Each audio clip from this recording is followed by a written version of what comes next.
don't think he was the main person. I think he was the guy outside who was waiting for them to come out. Because if you have a gate like that, a security gate on the front door, you're not getting into that. You're never going to break into that security gate. For 44 days, investigators and the public have been asking the same question about the disappearance of Nancy Guthrie. How did the masked suspect on her front porch get inside? The doorbell footage shows him standing at her door in the early hours of February 1st, 2026. Head down, gloves on, backpack ready, gun holster on his right hip. We have watched that footage hundreds of times, analyzing every movement, every second he spent on that porch, trying to understand how he gained entry to an 84-year-old woman's home in the middle of the night, without waking her, without alerting neighbors, without leaving the kind of damage that forced entry always leaves behind. We have debated whether he picked the lock, whether he had a key, whether he found a window unlocked, whether Nancy, deaf without her hearing aids, simply did not hear him breaking in.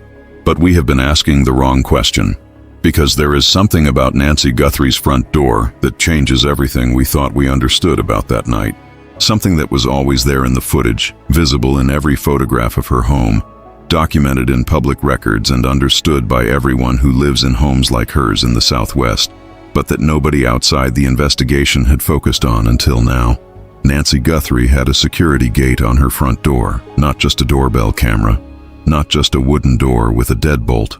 A metal security gate, wrought iron mesh, steel frame, the kind that when locked is nearly impossible to force open without power tools, without sustained noise, without leaving obvious damage that investigators would have documented the moment they arrived at the scene.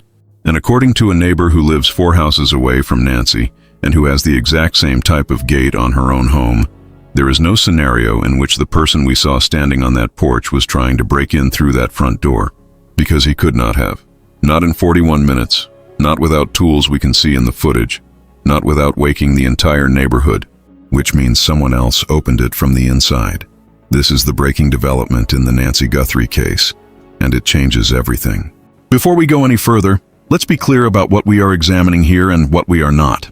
This video presents a theory developed by a neighbor with direct knowledge of the security systems common to homes in the Catalina foothills, supported by publicly available evidence and expert analysis from former FBI agents who have examined this case. It is not an accusation against any specific person. No one has been charged. No one has been arrested. The Guthrie family has been officially and completely cleared. What this video does is ask a question that the physical evidence demands we ask. If the security gate made forced entry through the front door nearly impossible, how did the suspect get inside? And the answer that experienced investigators, security experts, and neighbors who understand these systems keep arriving at is the same. Someone let him in. Now let's examine why. Nancy Guthrie, 84 years old, disappeared from her home in the Catalina foothills of Tucson, Arizona, in the early morning hours of February 1st, 2026. She had lived in Tucson for more than 50 years. She raised 3 children there after her husband Charles died in 1988 at the age of 49 during a mining exploration trip to Mexico. She attended the same church every Sunday. She knew her neighbors. She managed her own affairs. She lived alone by choice in a home valued at approximately $1 million on a quiet street where houses sit far back from the road, separated by desert landscape, saguaro cacti, and the kind of privacy that wealthy retirees in the Southwest value. She had limited mobility. She could not walk 50 yards under her own power. She required daily medication for a chronic cardiac condition, a morning dose and an evening dose, both critical to her survival. She wore a pacemaker implanted in her chest, connected via Bluetooth to an iPhone app that monitored her heart rhythm in real time. She wore powerful hearing aids during the day and removed them every night before bed, placing them on the nightstand beside her phone. Without them, she could hear nothing. No voices, no movement, no footsteps in the hallway outside her bedroom. She weighed approximately 150 pounds. On the evening of January 31st, 2026, she took an Uber to her daughter Annie's home a few miles away for a family dinner and game night. She arrived at approximately 5:32 p.m. The evening was ordinary. Dinner around the table, games, conversation. The kind of Saturday night a family has together when they live in the same city and value the time. At approximately 9:50 p.m., someone drove Nancy home. The garage door at her residence opened and closed. She was inside. She was safe. She had everything she needed: her medication on the counter, her hearing aids on the nightstand, her phone beside them, her life exactly where she had left it a few hours earlier. For the next 14 hours, nobody checked on her. Nobody called. Nobody texted. Nobody drove the few miles to make sure the 84-year-old woman with a pacemaker and a heart condition had taken her evening medication and was sleeping safely in her own bed. She was not reported missing because someone grew worried in the night. She was not reported missing because someone sensed something was wrong. She was reported missing because a friend from church called her daughter Annie at 11:56 a.m. on February 1st to say that Nancy had not appeared for the virtual Sunday service she attended every single week, without exception. Annie drove to her mother's house. She searched the rooms. She searched the property. She found Nancy's phone, her hearing aids, her medication, her keys, her wallet, her car in the garage. Everything that belonged to Nancy Guthrie was in that house. Everything except Nancy. At 12:03 p.m., the family called 911. By then, whatever had happened to Nancy Guthrie had been over for nearly 10 hours. The timeline that follows has been confirmed by Sheriff Chris Nanos at press conferences, by FBI officials in public statements, and by sources who spoke to major news organizations on the record. At 1:47 a.m. on February 1st, 2026, the Nest doorbell camera at the front entrance of Nancy Guthrie's home was physically disabled. Sheriff Nanos confirmed this at his February 5th press conference. He said investigators would not detail how they believed the disconnection happened, but he did not characterize it as a technical malfunction or a battery failure. The implication was clear. Someone put their hands on that camera and took it offline before entering the property. At 2:12 a.m., motion detection software registered movement at the property. No video was captured because the camera was already offline. At 2:28 a.m., Nancy's pacemaker stopped syncing with the iPhone on her nightstand. The phone had not moved. It was exactly where she left it every night, beside her hearing aids, on the nightstand in her bedroom. Former FBI Deputy Director and CNN Senior Law Enforcement Analyst Andrew McCabe addressed this publicly in an interview with Brian Enton. When a pacemaker loses its Bluetooth connection to a monitoring device, he said, the most likely explanation is physical distance. The device has a limited range. If the person wearing the pacemaker moves beyond that range, the signal is lost. Nancy was being moved. She was being transported. She was already gone from that house by the time the signal died. At 2:36 a.m., a Ring doorbell camera belonging to neighbors Elias and Danielle Strategoulias, who live approximately 2.5 miles from Nancy's home, captured a vehicle moving through their neighborhood. NBC News correspondent Liz Kreutz drove the route from Nancy's house to the Strategoulias residence. It took 6 minutes. Pacemaker disconnect at 2:28 a.m., 6 minutes of driving. Vehicle appears on camera at 2:36 a.m., 2 minutes of margin, the kind of pause you make when you check your mirrors, adjust your grip on the steering wheel, and take a breath before pulling onto back roads at 2:30 in the morning with 150 pounds of evidence wrapped in something in the back of your vehicle. That neighbor camera was outside the official search perimeter. The Pima County Sheriff's Department had set the canvas zone at 2 miles from Nancy's residence. The Strategoulias' home was at 2.5 miles. Law enforcement did not contact them. They brought the footage forward on their own initiative after watching news coverage and realizing the timestamp matched. When investigators arrived at Nancy's home at 12:03 p.m., 11 hours after the camera went dark, they found blood on the front porch, on the door, and in the driveway. The Pima County Sheriff's Department confirmed the blood was tested through DNA analysis and matched Nancy Guthrie. Former FBI Special Agent Maureen O'Connell, who has spent a career analyzing crime scenes, examined photographs of the blood pattern and described what she saw publicly. The droplets were falling straight down from a stationary height. There were no voids from footprints stepping through the blood. There was no smearing. There were no drag marks. Her assessment, delivered on camera to Brian Enton, was unambiguous. Nancy was wrapped in something, likely a sheet or a blanket, and carried through the front door. She was not walking under her own power when she left her own home for the last time. The FBI, working with Google engineers over 10 days, extracted footage from what FBI Director Kash Patel described as residual data located in back-end systems of the Nest doorbell camera. The camera had no cloud subscription. Under normal circumstances, footage that is not uploaded to the cloud is stored only locally on the device. If the device is disabled or destroyed, that footage is lost. But Google engineers were able to recover what Patel called residual data, fragments of video that had been transmitted to Google's servers during brief moments of connectivity before the camera went fully offline. That recovery took 10 days of technical work. It produced the images that have been shown on every major news network in America. A masked figure on Nancy Guthrie's front porch, moving with what body language analysts publicly described as ownership behavior. No hesitation, no scanning the area nervously. Head down, walking directly to the camera as someone who knows exactly where it is, tapping the lens twice as if testing whether it is still recording, covering it with vegetation pulled from a nearby potted plant. The FBI identified the suspect from that footage as male, approximately 5 feet 9 to 5 feet 10 inches tall, with an average build, wearing full face covering, dark clothing, black nitrile gloves, a 25-liter Ozark Trail backpack sold exclusively at Walmart, a gun holster positioned on his right hip, and what forensic image analysts identified as a possible tattoo on his right wrist, partially visible despite the gloves. And critically, this detail confirmed by sources to ABC News, CBS News, CNN, and Fox News independently. One of the images showing the suspect without the backpack was captured on a different day from the footage showing him with the backpack. A prior visit, a reconnaissance mission. He came once to look, to assess, to confirm the plan would work. He left, and then he came back.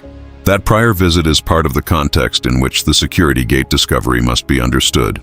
If you look at photographs of Nancy Guthrie's front entrance, and there are many taken by news crews posted online, visible in every piece of coverage about this case, you can see it clearly.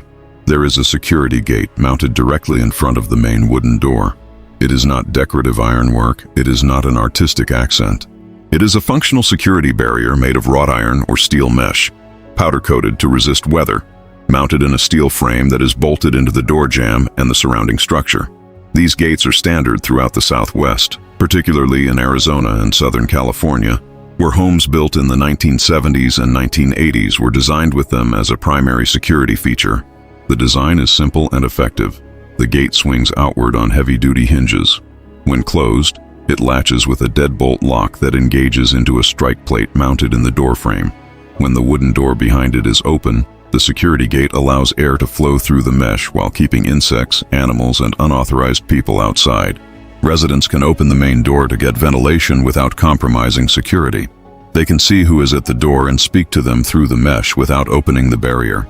These gates serve a specific purpose: to make forced entry difficult enough that it would require tools, time, and noise that would alert neighbors and leave obvious evidence. Laura, the neighbor who spoke to NBC correspondent Brian Entin on camera in an interview that aired on March 16th, has lived in the Catalina foothills for more than a decade. She has the exact same type of security gate on her own front door, and when she saw the footage of the masked suspect standing at Nancy's entrance, she immediately understood something that many people watching from other parts of the country would not. That man was not trying to break in through that door. In her words, delivered calmly and with the certainty of someone who knows these systems intimately, "You're not breaking into those gates. You're never going to break into that security gate."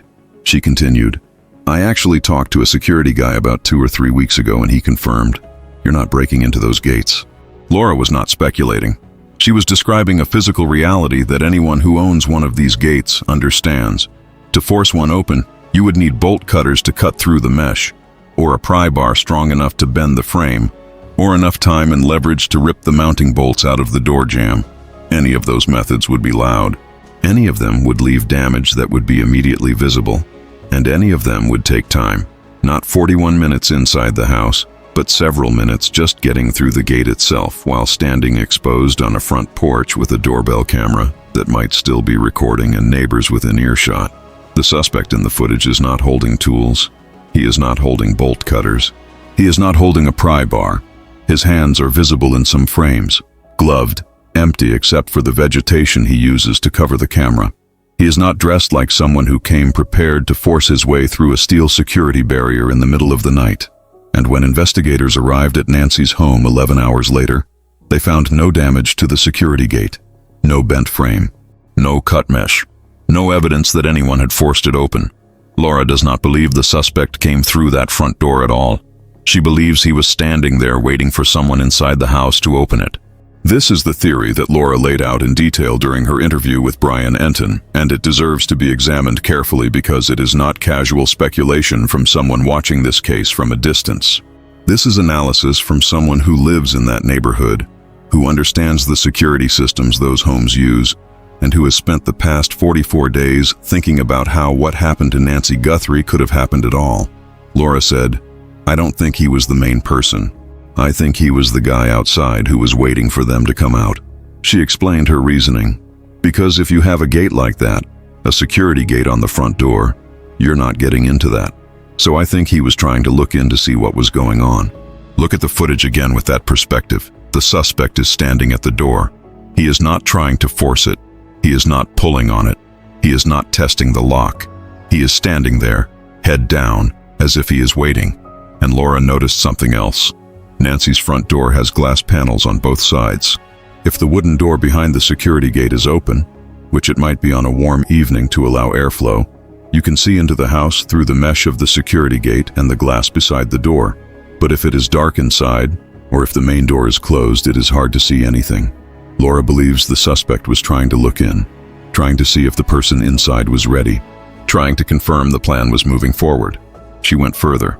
"I think there may have been someone inside the house already that was about to take Nancy out, like an accomplice, and that he's at the front door waiting for them to open the door, waiting for that person to open the door so that he can assist in bringing Nancy out the front door."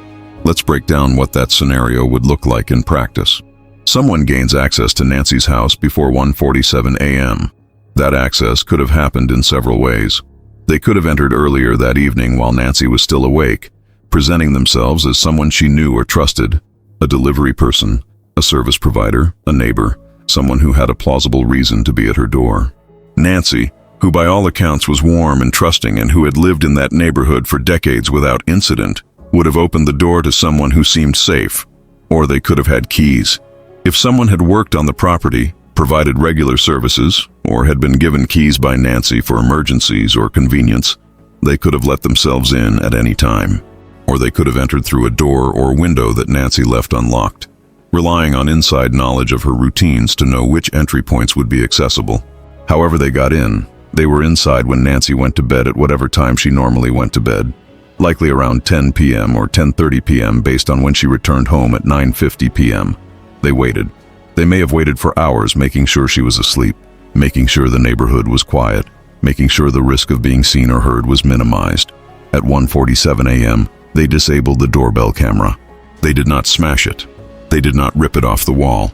They disabled it in a way that they believed would prevent it from recording, a method that failed because of Google's back-end data recovery, but that succeeded in taking the camera offline in the moment. And then, at some point between 1:47 a.m. and 2:28 a.m., a second person arrived at the front door. The person inside knew he was coming. They had coordinated the timing. They opened the security gate. They opened the wooden door. The person from outside entered. Together, and this is the critical part, together they moved Nancy from wherever she was in the house to the front entrance. They wrapped her in something to contain the blood that would result from whatever injury she sustained. They carried her out, they placed her in a vehicle, and they drove away, appearing on a neighbor's Ring camera 2.5 miles away at 2:36 a.m. This is not a wild theory built on nothing. This is a scenario constructed from the physical evidence and the timeline we know. The security gate was not damaged. The wooden door showed no signs of forced entry. The 41-minute gap between the camera going dark and the pacemaker losing signal suggests careful, methodical movement inside the house. Not the kind of panic that would accompany a lone intruder trying to subdue a victim, search for valuables, and escape before being discovered. And the blood pattern, droplets falling straight down with no smearing or dragging, is consistent with someone being carried by two people who are moving carefully to avoid leaving additional evidence. Laura also made a point about the physical reality of moving an elderly person who is not cooperating or who cannot move on their own. She cared for her own mother in her final years. Her mother weighed 120 pounds, 30 pounds less than Nancy, And Laura said that trying to help her mother up just 3 or 4 stairs was hard. Hard even with her mother trying to help. Hard even in daylight with no pressure and no need to be quiet. For one person to carry Nancy Guthrie, who weighed 150 pounds, who had limited mobility, who may have been unconscious or may have been resisting, out of a house, down porch steps, across a driveway, and into a vehicle without dropping her, without making noise, without leaving drag marks or bloody handprints everywhere, would be extraordinarily difficult. For 2 people working together, it becomes possible. And if one of those people was already inside the house with access to the security gate, the front door footage stops being about breaking in and starts being about coordination between 2 people executing a plan they had rehearsed. The man on the porch was not breaking in. He was waiting to be let in. There are 5 pieces of evidence that support the theory of an inside accomplice working with an outside partner. Each one, examined individually, is significant. Examined together, they form a pattern that is difficult to explain any other way. First, the reconnaissance visit. Sources confirmed to 4 major news organizations independently, ABC News, CBS News, CNN, and Fox News, that one of the images recovered from the doorbell camera showing the suspect without a backpack was captured on a different day from the footage showing him with the backpack on the night Nancy disappeared. That visit was not about disabling the camera and taking Nancy that night. That visit was about reconnaissance, about walking up to the front door in daylight or early evening when his presence might be less suspicious, about looking at the property, about seeing the camera, about understanding the layout, about confirming that what he had been told by someone who knew the property was accurate. If the suspect had inside help, someone who could describe the security gate, the camera placement, Nancy's routine, the best time to act, that reconnaissance visit still makes sense, because seeing something in person is different from being told about it. Walking up to that door, looking at that security gate, understanding how it opens and where someone would need to stand to unlock it from the inside, that is information you cannot get secondhand. The reconnaissance visit confirms the suspect was not acting on impulse. He was planning. And if he was planning with someone who had inside knowledge, that visit was the final verification before execution. Second, the camera was disabled from the outside but required inside knowledge to exploit. The doorbell camera went offline at 1:47 a.m. The FBI and Google spent 10 days recovering footage from back-end systems because the suspect believed he had permanently disabled it. He was wrong. The engineers found residual data that had been transmitted to Google's servers before the device went fully offline. But the attempt itself shows sophistication. Nancy did not have a cloud subscription for her Nest camera. That is a detail that would not be obvious from the outside. The camera is mounted on the door frame. It looks like any other Nest doorbell camera. There is no sign on the front of the house saying, "This camera does not upload to the cloud." Someone would have had to know that. Someone who had been inside. Someone who had seen the system. Someone who understood that disabling the physical device might prevent local recording even if it did not prevent back-end data recovery.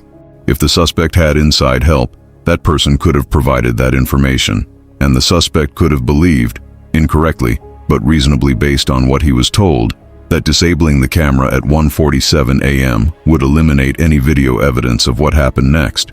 Third, there was no forced entry. Investigators have not reported damage to the security gate. They have not reported damage to the wooden door. They have not reported broken windows or pry marks or any of the evidence that forced entry leaves behind. If the suspect forced his way in, there would be traces.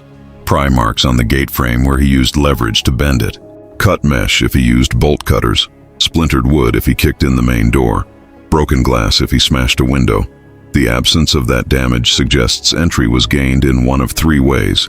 With a key, with the assistance of someone who opened the door from inside or through a door or window that was left unlocked by Nancy or by someone who had access to the house earlier. If it was a key, where did the key come from? Nancy did not give keys to strangers, but she might have given keys to service providers, to neighbors she trusted, to people who had legitimate reasons to have access to her home. If it was someone opening the door from inside, that requires an inside person.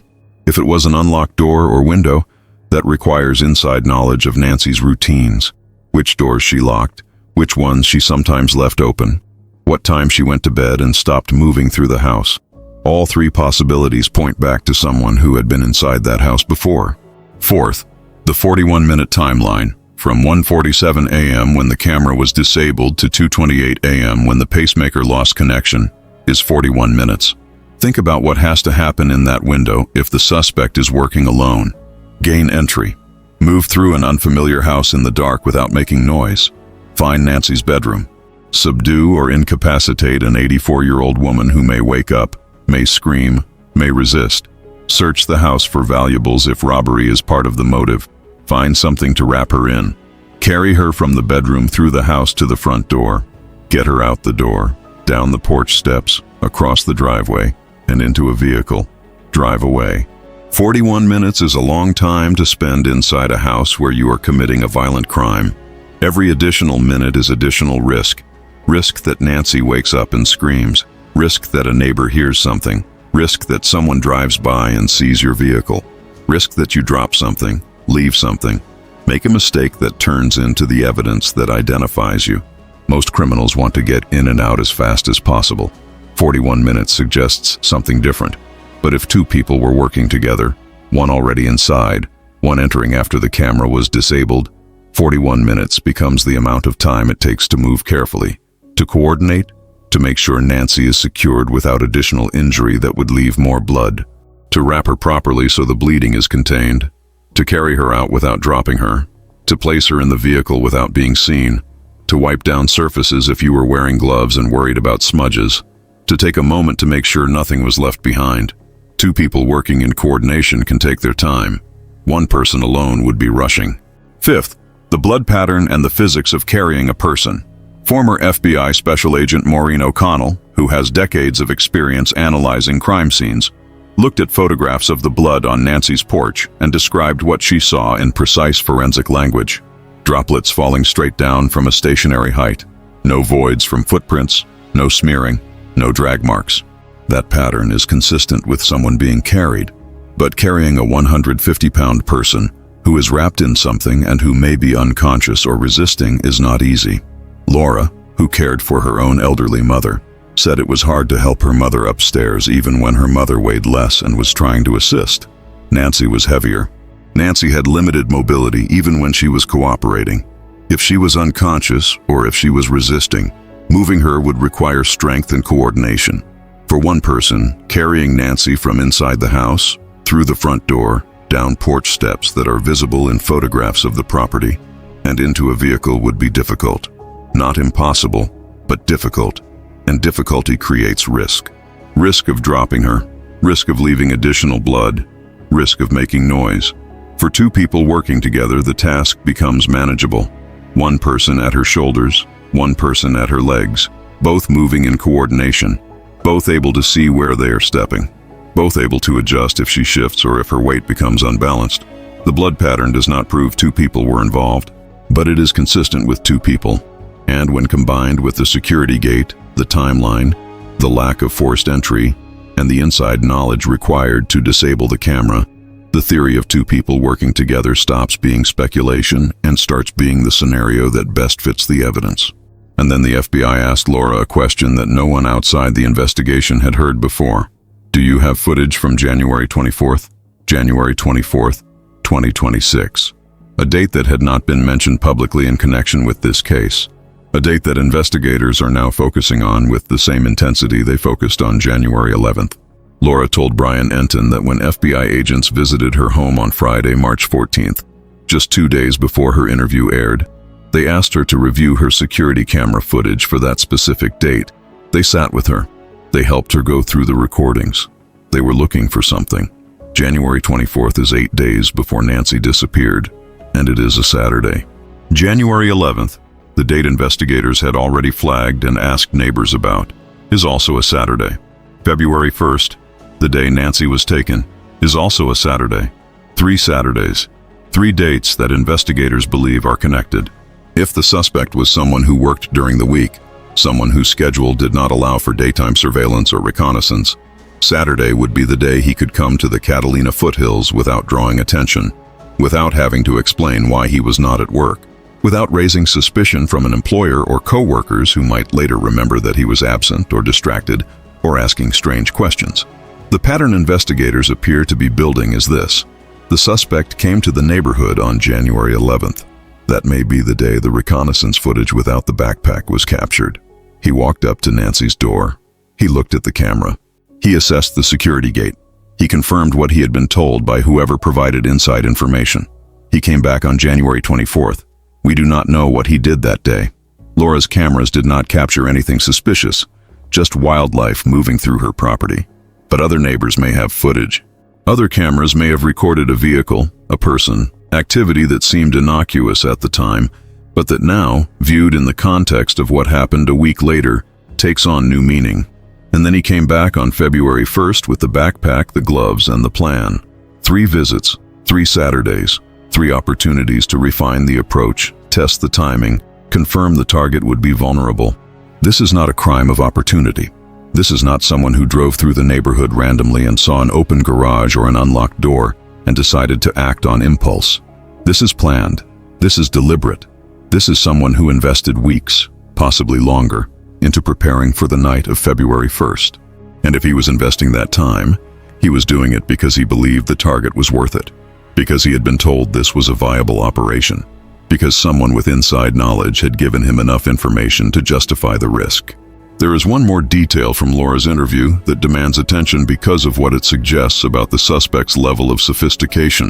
The FBI asked Laura whether her internet went down on the night of February 1st. That is not a question investigators ask casually. That is a question they ask when they have reason to believe someone may have intentionally disrupted connectivity in the area as part of the operational plan.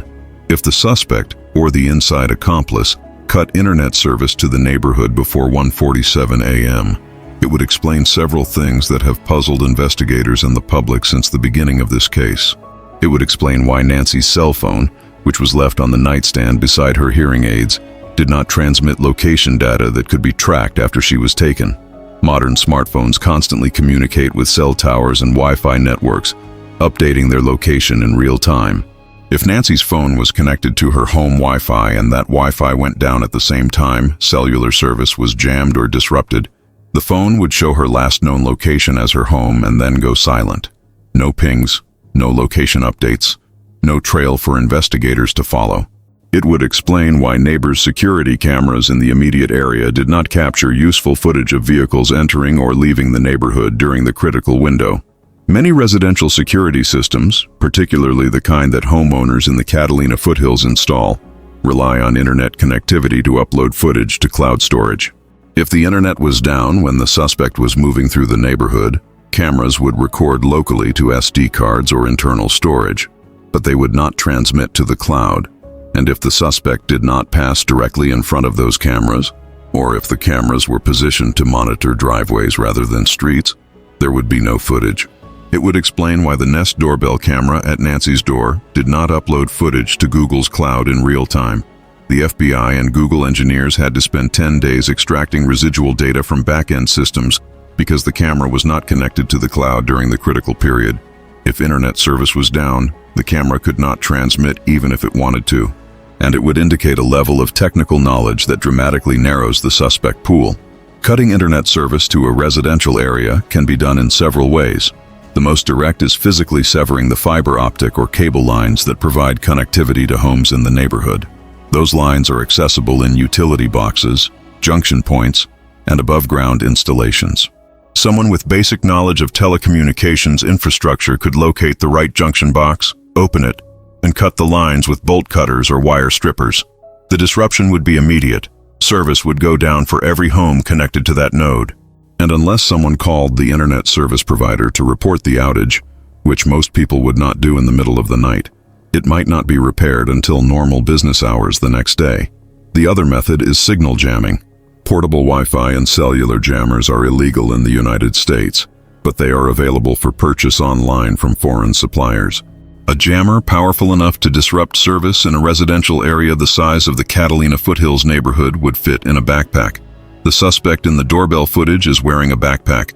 If that backpack contained a jammer rather than tools or stolen property, it would explain why he wore it to the door and why he appeared to be carrying it throughout the operation. Both methods require forethought. Both require technical knowledge. Both require understanding that internet and cellular connectivity are vulnerabilities that can be exploited.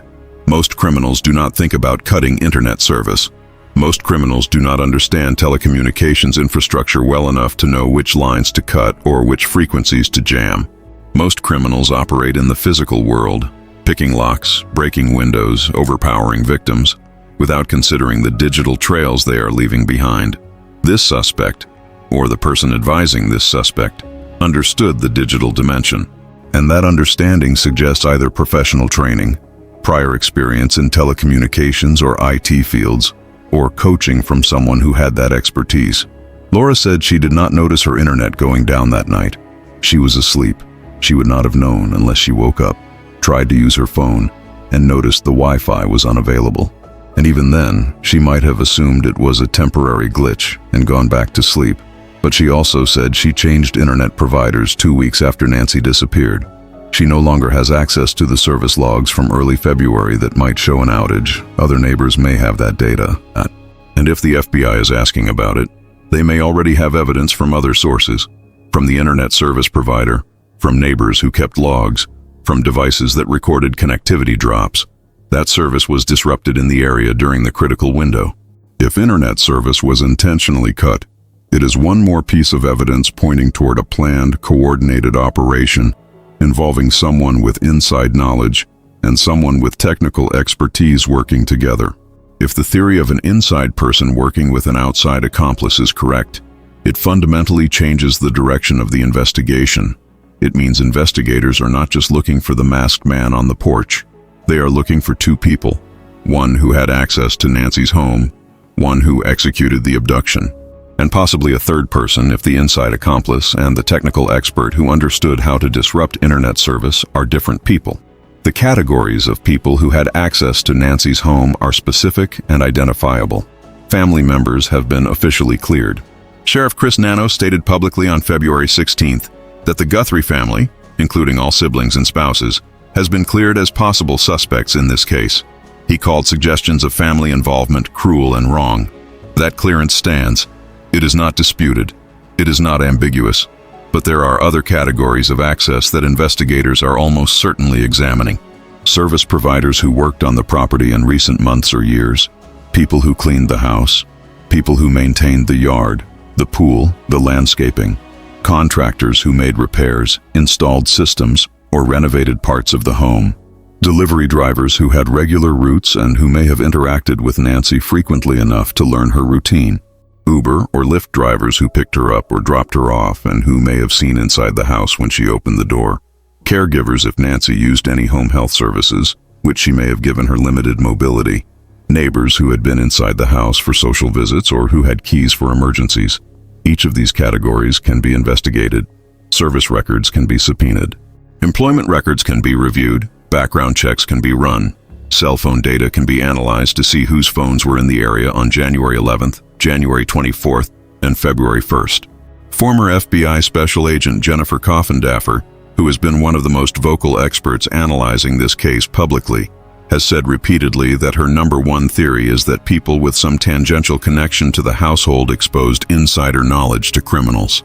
She has been specific about what she means by that. In her words, delivered in interviews with Newsweek and the Daily Mail, that means either family, and she has acknowledged the family has been cleared. That could mean somebody who worked in her employ, the pool handler, a housekeeper, somebody who handled maintenance, but somebody who was close to her. Coffindaffer does not believe the person who provided inside information necessarily intended for it to be used to harm Nancy.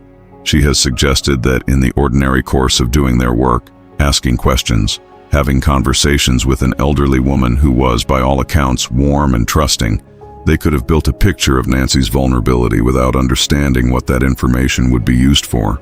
They could have mentioned to someone else, a friend, a family member, an associate, that they worked at a house in the Catalina foothills where an elderly woman lived alone, that she had limited mobility, that she was wealthy, that her daughter was famous, that the house was worth $1 million, that she went to bed early, that she removed her hearing aids at night and could not hear anything once they were out. Those details, shared in conversation without malicious intent, could have reached someone who saw opportunity, someone who asked more questions, someone who began planning.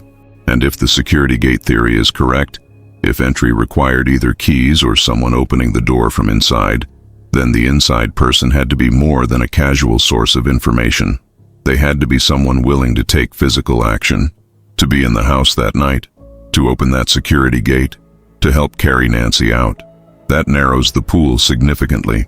That eliminates people who might have shared information carelessly, but who would never have participated in violence. That points towards someone with motive beyond just providing information.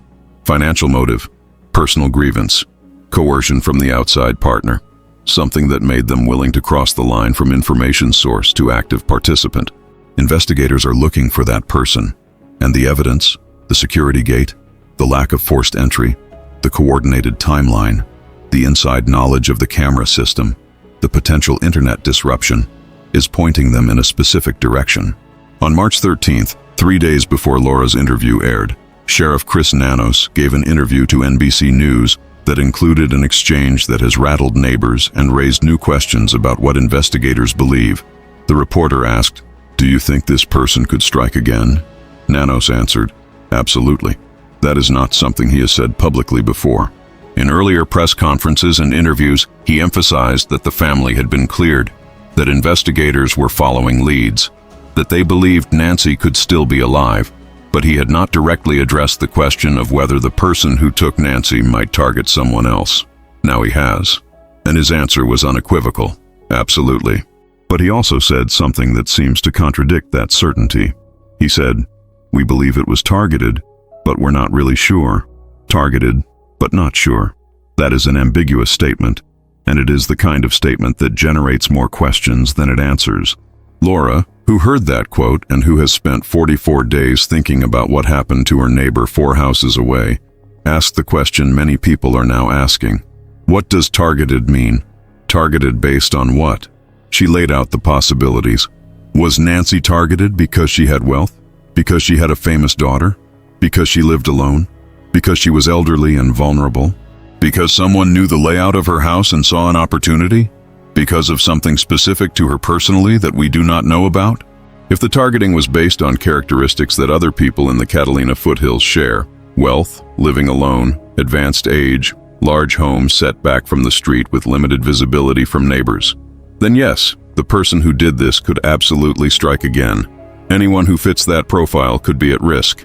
But if the targeting was specific to Nancy Guthrie, based on personal knowledge of her routine, her family, her specific vulnerabilities, then the risk to others may be lower.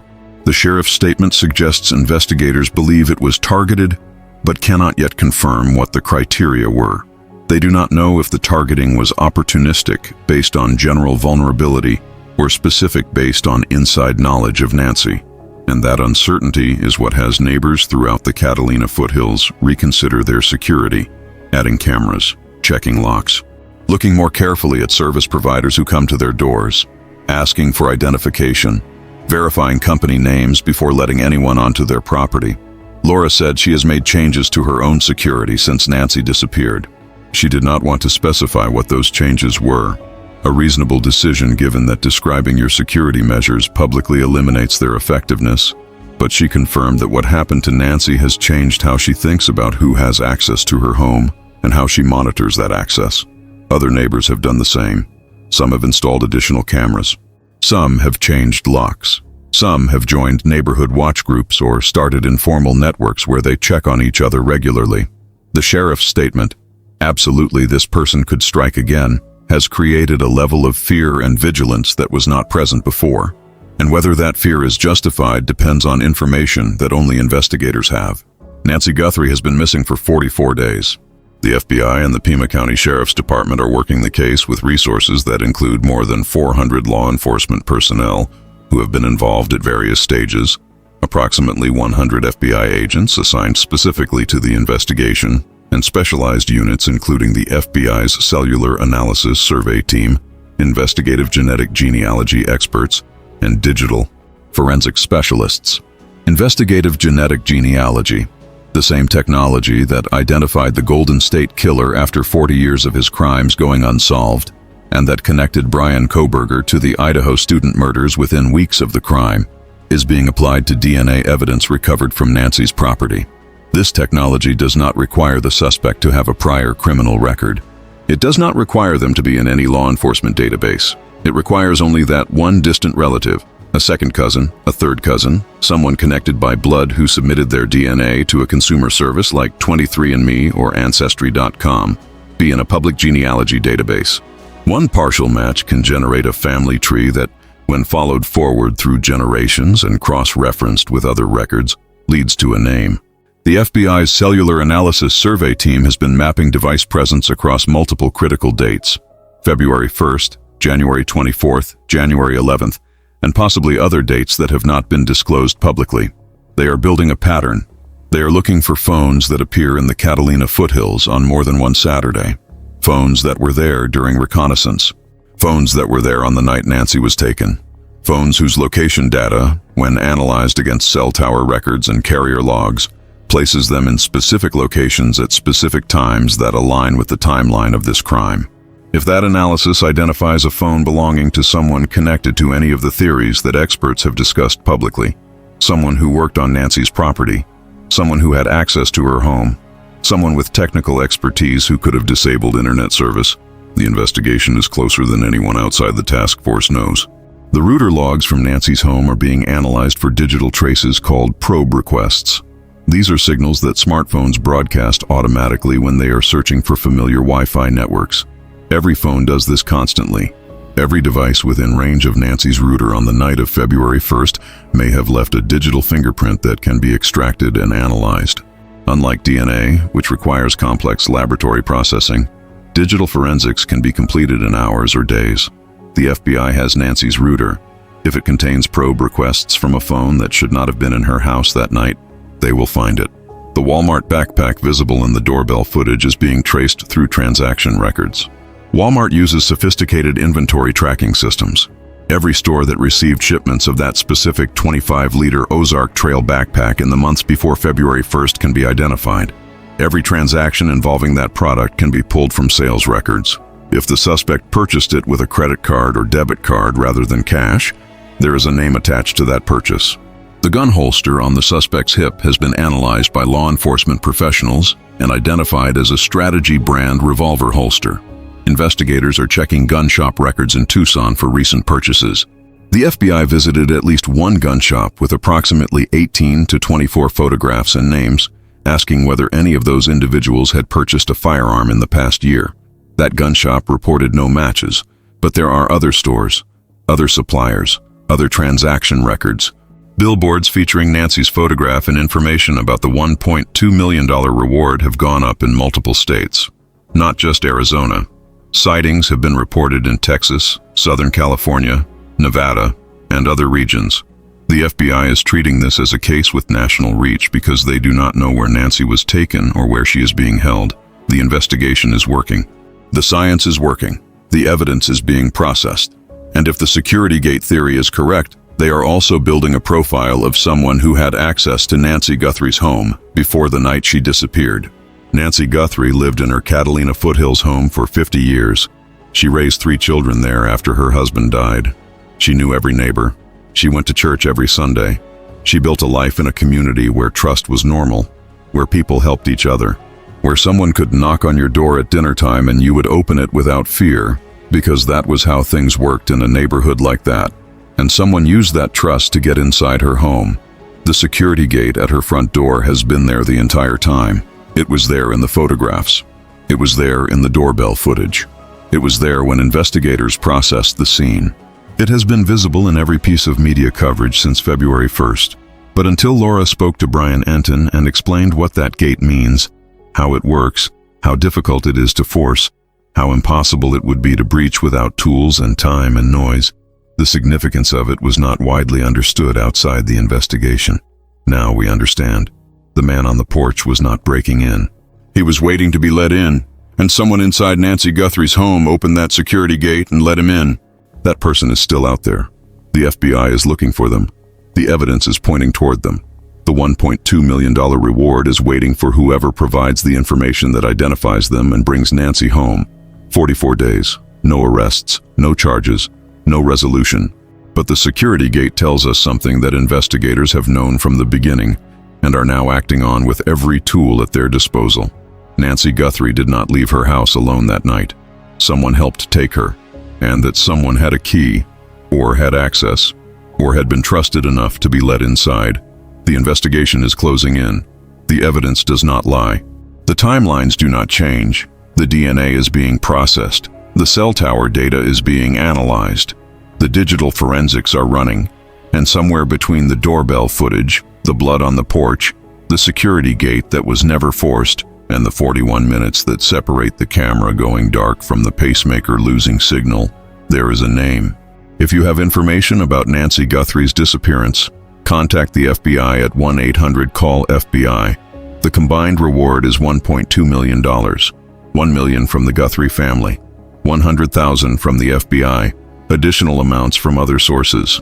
If you worked on Nancy's property, delivered to her home, provided services in the Catalina foothills, or saw anything unusual on the weekends of January 11th, January 24th, or February 1st, that information matters, even if it seemed insignificant at the time, even if you are not sure it is relevant. Call the tip line. If you know someone who worked in that neighborhood, who talked about a wealthy elderly woman living alone, who seemed interested in that area for reasons you did not understand at the time, call the tip line. If you sold a 25-liter Ozark Trail backpack to someone in the Tucson area in December 2025 or January 2026, and something about that transaction seemed off, call the tip line. Every detail matters. Every call is reviewed. Every tip is followed. Subscribe to Crime Uncovered for continued coverage of this case and others where the evidence points toward answers and the work of finding those answers continues. Turn on notifications. Every verified development will be covered with documented sources. Drop a comment. Did you know about the security gate before this video? Because this changes everything about how we understand what happened that night. Nancy Guthrie deserves to be found. Her family deserves answers. And the person who opened that security gate and let a masked man into her home knows exactly what happened. The evidence is coming for them.